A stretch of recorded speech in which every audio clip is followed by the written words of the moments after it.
In the basement of a two-story home on East New York Street, a detective stands frozen. The stench is overwhelming. Part rot, part urine, part something worse. His flashlight catches a pale form on the cold cement floor. A teenage girl, bruised, burned, bones pressing through paper-thin skin. Etched across her stomach, crudely carved, "I'm a prostitute, and proud of it."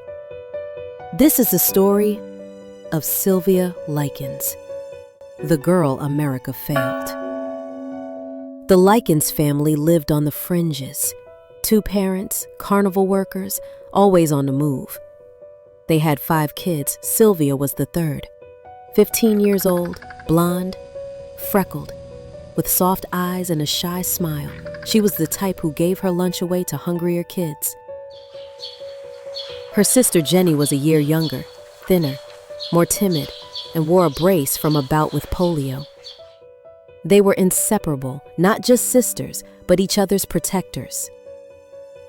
In July 1965, the Likens parents needed to hit the road again for a carnival run in another state. But they wanted their girls to have school, some stability. They made a deal, $20 a week. A trusted woman, frail, chain-smoking, raising 7 kids in a rundown rental, agreed to take the girls in. She seemed kind enough, thin, soft-spoken, struggling herself, but willing. That was enough. No background check, no questions. They kissed their girls goodbye and drove off. Sylvia would never leave that house alive. At first, it was small things, a missed chore, a stolen piece of bread. The woman, she snapped. Her name was never kind in Sylvia's ears again. A slap, a belt, a bruise hidden under sleeves. And always the threat. You're nothing. You don't belong here. The other kids, some of them biological, some strays, watched. Some laughed, some followed. One girl especially. Her eyes gleamed with cruelty. A storm was forming. The beatings became daily. No longer about punishments, they became rituals. Sylvia, once full of life, became quieter. Her hair lost its shine, her limbs thinner, her eyes haunted. The woman encouraged her children to hit her. Then the neighbors' kids joined in. They weren't turned away, they were invited. A basement room was cleared. Sylvia was no longer allowed to eat with the family. Not allowed to go outside. The girl who once shared lunch now begged for scraps. Letters home were intercepted. Sylvia tried to reach out, quietly. She wanted to tell her parents, but the woman caught her. She called Sylvia a liar, a thief. Then she escalated. Soap in her mouth, scalding baths. No one came. No one stopped it. Jenny, her sister, saw it all, but she was threatened. "You'll be next," they warned. And Jenny, crippled and scared, stayed silent, but the guilt never did.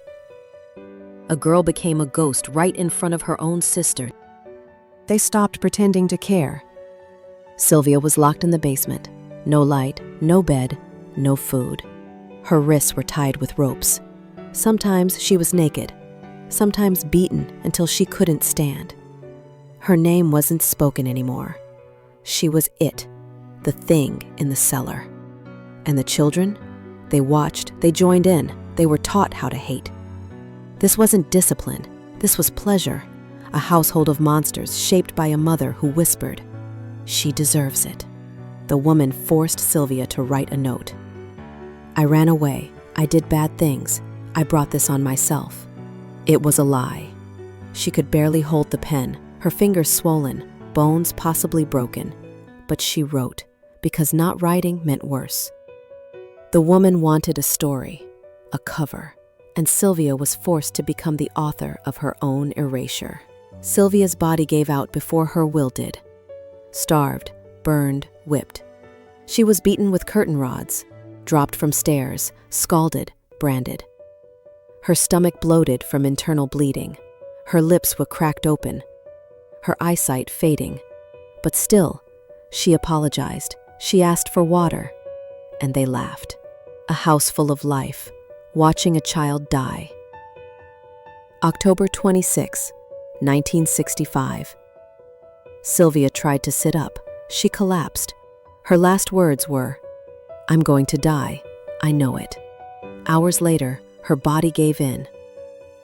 Cold, alone, covered in bruises and burns, the girl who once laughed with her sister, silenced. They tried to clean up. They called police. They lied. But Sylvia's body told the truth.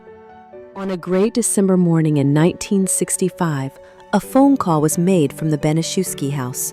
A young boy, coached and shaking, told police a girl had died in her sleep. When officers arrived, they found the girl, just 16, lying on a mattress stained with blood and urine. Her lips were cracked, her body gaunt, her skin marked with wounds, burns, and bruises in various stages of healing. She wasn't sleeping. She hadn't slept peacefully in weeks. At first, there was confusion, shock. Gertrude tried to spin a story of misbehavior, runaway teens, and regret. But it didn't hold, because one person was done being silent.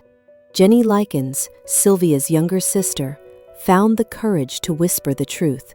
"You get me out of here, and I'll tell you everything." And she did. As investigators combed the house, each room told part of a nightmare. A basement stained with urine, a paddle, a burned mattress, notes Sylvia had written, forced to lie about how she deserved what happened to her. The neighbors, once oblivious or unsure, began to speak up. One child had seen the bruises. Another heard the screams. Each testimony pulled the curtain back on what had happened in that house, while the world went on outside. The trial was explosive. In front of the world, Jenny told her story, calm, clear, devastating. She wasn't just Sylvia's sister, she was her witness, her voice, her last defense. Gertrude sat in court, her face blank. Paula, pregnant, barely raised her eyes. The jury wept. Photos of Sylvia's body were passed hand to hand. One juror left the room. Another couldn't eat for days. There was no mystery, only grief and guilt. Gertrude Baniszewski was sentenced to life in prison. Some of the children, including her daughter and neighborhood boys, were also convicted. But years later, Gertrude was quietly released on parole. She changed her name. When the public found out, there was outrage, petitions, protests. But it was too late. Sylvia was gone, and the woman who stole her life got to disappear. This story didn't happen in secret. It happened in a house filled with children, in a neighborhood with windows and doors. People knew something wasn't right, but no one did enough. Sylvia wasn't just a victim.